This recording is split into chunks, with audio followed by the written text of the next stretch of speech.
존경하는 국민 여러분, 독도는 우리 땅입니다.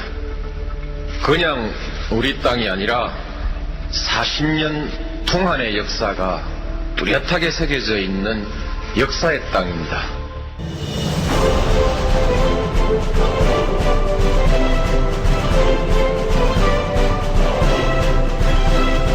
진행하면서 비법률가들이시기 때문에 이해 안 되는 부분이 있을 것 같아서 말씀을 드리면, 저희는 원칙적으로 이게 사실이라는 증명은 일본 피고, 보도한 피고가 해야 됩니다. 그런데 피고가 그걸 거부하고 있습니다. 저희는 진실 규명을 위해서 청와대에 사실조회를 하고 증인신문을 하겠다고 했지만, 재판부 입장에서는 그거는 원래 피고가 입증할 상황이기 때문에 원고가 그런 증인 신청하는 것을 사실 받아들이지 않는 게 원칙적으로 맞습니다. 그 증명 책임은 피고한테 있기 때문에, 예를 들면 그런 거죠. 우리가 돈을 빌려줬다고 하는데 저쪽이 돈을 갚았다고 주장을 해요. 우리가 안 갚았다는 증거를 댈 필요는 없는 겁니다. 그냥 그 판결하면 되죠. 지금 현재는 피고가 입증을 다 하지 않기 때문에 기본적으로는 사실이 아닌 것으로 판단할 수밖에 없습니다. 다만 이 판결문에 쓸 거냐 말 거냐, 원고들이 피해자라고 인정이 되면 당연히 뭐 배상 판결할 거라고 저는 생각하지만, 그 원고들이 피해자가 아니다, 대통령 또는 국가가 나서지 않는 한 원고들은 이런 소송할 자격이 없다, 남의 일이다 라고 판단하면 그 다음 단계로 이 보도가 사실인지 여부는 판단하지 않아도 됩니다. 불필요한 노동일 수도 있죠. 보통 일반적인 사건에서는 판단하지 않습니다. 쓸데없는 거기 때문에 괜히. 그러나 이거는 역사적으로 또는 국가적으로도 중요한 일이라 저희로서는 비록 원고들이 피해자가 아니라고 할지라도 아까 말씀드린 것처럼 그 부분은 판단해달라는 게 저희 요청인데, 이걸 받아들일지도 역시 재판부 재량입니다. 재량이고요. 지금 이제 증인신문 신청을 재판부가 기각한 것은 아까 얘기한 대로 원칙적으로 맞는 겁니다. 피고가 증명할 사안이지 원고가 증명할 일이 아니에요.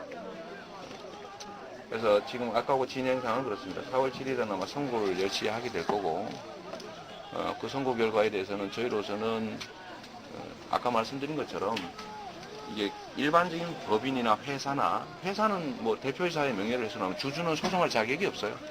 그러나 이건 회사 아니다. 국가라고 하는 공동체, 가장 궁극적 공동체이기 때문에 여기에 대한, 그리고 그 궁극적 공동체의 제일 중요한 건 영토입니다. 영토 없는 국민이 어디 있습니까? 그다음에 영토에 대해서는 주권은 국민에게 있다, 이렇게 헌법에 써져 있어요. 그 주권에 영토 주권이 포함되죠. 영토 주권은 영토에 대한 지배 권한, 는 국민에게 직접 기속된다.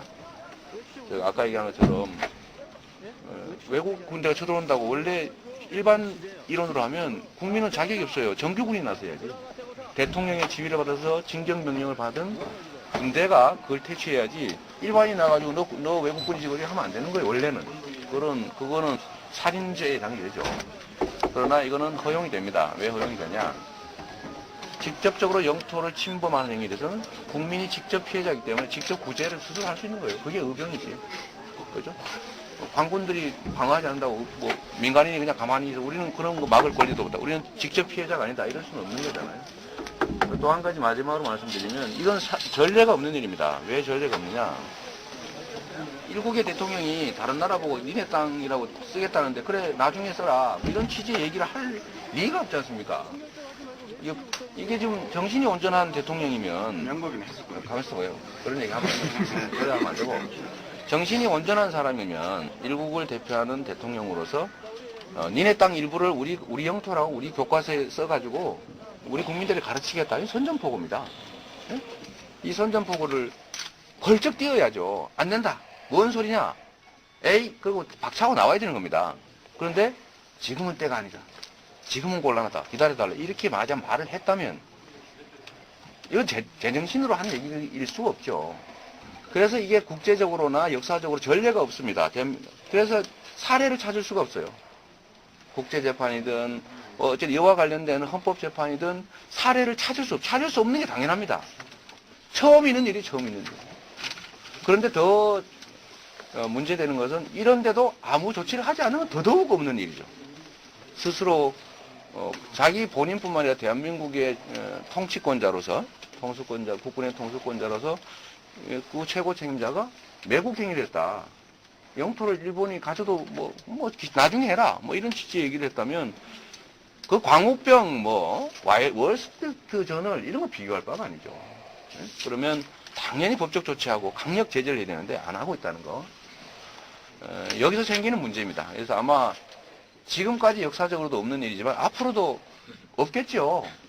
이런 발언 하려는 것도 없을 것이고 이런 발언을 했다고 보도하는데 가만히 있는 일도 없을 것이고 국민들이 나서서 했더니 요미우리와 대한민국이 다 입을 맞춘 듯이 진상규명을 거부하는 비망록 내리지 않습니까? 아니다. 그 부분대로 커트해서 뭔 소리 하냐. 이런 일은 없겠죠. 그래서 사례를 찾기 어렵기 때문에 재판부도 원고 대리인도 피고 대리인도 매우 피곤하고 힘든 일입니다. 그래서 말이 많습니다. 질문 없이. 예. 이명박 대통령 발언 무게를 생각할 때 법원은 기각이나 이렇게 그리고 오늘 재판부가 바뀌었다는 걸 이제 아시겠어요? 그건 의미 없어요. 그거는 오해하지 말고 2월 달에는 법원이 정기 인사를 합니다. 네. 정기 인사를 하기 때문에 기본적으로 바뀝니다. 지금 그 발언의 무게를 생각했을 때는 이 기각이 된다는 것은 대한민국 국민들한테 아주 불행한 일이라고 생각을 합니다. 당연히 승소나 패소 그런 판결이 패소가 기각이야. 그래. 기각이 패소야. 기각이 공부 안 하잖아요. 그러니까 그딱 중단. 네, 또 다른 질문 없어요? 요미우리에서 저거에 대해서 적극적으로 그리고 잠깐만 그거 말씀드릴게요.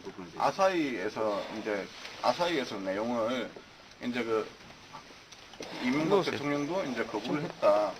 그렇게 이제 했는데 그 부분만 인용을 했고요. 아사히 원문에 보시면은 지금은 시기가 나쁘다라고 분명히 되어 있고 제가 거듭 주장하고 싶은 것은 요미우리나 아사히나 문해춘추나 지금은이라는 단어는 꼭 다 들어갑니다. 그렇습니다. 근데 이제 청와대 사실 조회를 했는데 어떻게 왔죠? 해심.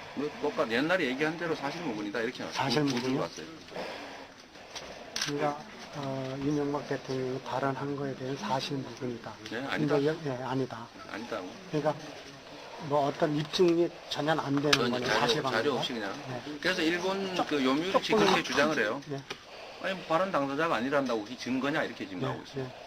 그 문예춘추도 원고 측에서 자료가 문예춘추는 찾아서 우리 자원봉사 한 분이 찾아서 냈습니다. 문예춘추에 나와 있는 내용은 약간 좀 틀린데 어쨌든 그거는 재판의 쟁점은 아닙니다.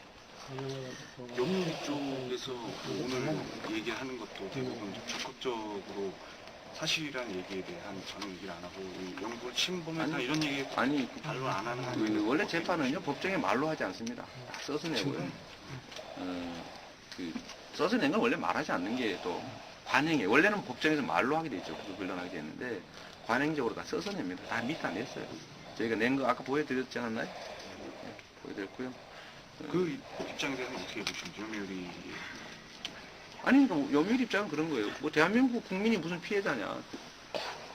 그 속에 숨은 말은 대통령하고 국가가 소송하지 않는데 니들이 왜 나섰냐. 소송 당사자이었기 때문에 증명할 필요를 못 느낀다 이런 겁니다.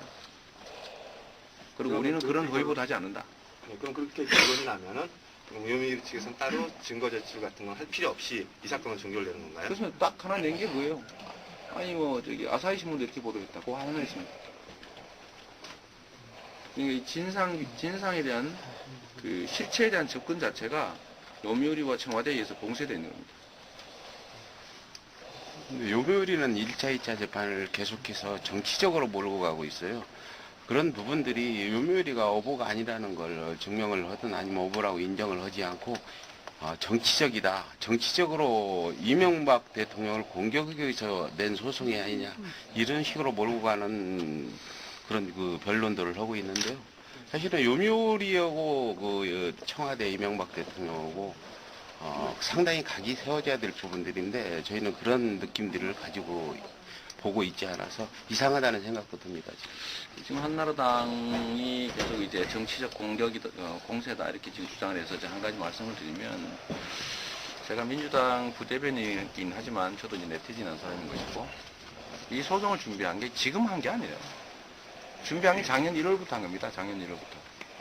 지금 한나라당에서 지방선거에 써먹으려고 문제 삼았다고 하죠. 작년 1월 달에는 지방선거 없었어요. 이 소송을 준비하고 우리 여기 계신 분들이 소송 원고들을 모으고 한 것은 1월부터예요.